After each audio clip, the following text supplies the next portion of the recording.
Hello friends, welcome back to my YouTube channel Palak food kitchen.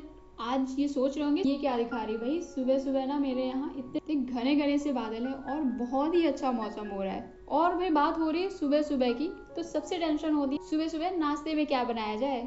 अगर आपको भी सोच सोच कर रात भर नींद नहीं आती तो भाई रात में उठो और मूंग की दाल को भिगो दो, जिससे कि काम काफी आसान हो जाएगा। और सुबह सुबह उठते ही ना ब्लेंडर लो, उसमें डालो मूंग की दाल और फिर 1 चम्मच जीरा, आधा चम्मच लाल मिर्च, थोड़ा धनिया पाउडर, स्वाद अनुसार नमक, अजवाइन, पिंच ऑफ हींग और फिर इसे बहुत ही अच्छे से ब्लेंड कर देंगे। इसे बोल में निकाल देंगे। और यहाँ मैं क्रिस्पी चिल्ला बनाने के लिए उसी जार में ऐड कर रही हूँ 2 चम्मच बेसन। क्या करूँ, सुबह सुबह काम ही इतने सारे होते हैं, तो कोई नहीं, देर में याद आया और सही टाइम पे याद आया। इसमें थोड़ा सा पानी डालकर मिक्स कर लेंगे उसी जार में, और जिस बोल में पहले बैटर ऐड किया था उसी बोल में ऐड कर देंगे।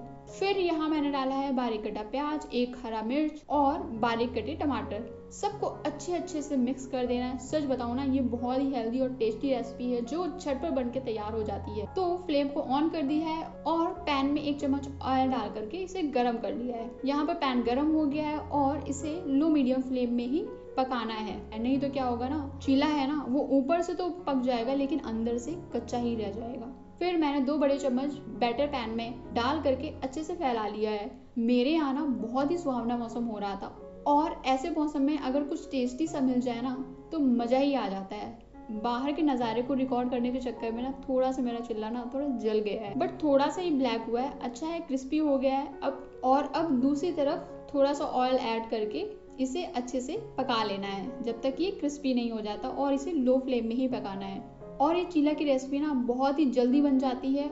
इसमें ना सब्जी ना काटने का झंझट है और ना ही रोटी बेलने का चक्कर है। और अगर आपके पास बहुत सारी सब्जियां हैं जैसे कि बीट रूट, गाजर, पनीर, पत्ता गोभी, प्याज, मेरे पास बारिश की वजह से ना इस टाइम कुछ भी नहीं था, बस प्याज और टमाटर ही था, तो मैंने यही ऐड किया है। मूंग दाल का चीला बनके तैयार है, तो इसे सर्व करें चटनी, अचार और सैलेड के साथ। और सच बताऊं ना, ये बहुत ही गजब का बनके तैयार हुआ है और हेल्दी भी है। तो खाओ पियो, मजे करो and like share and subscribe.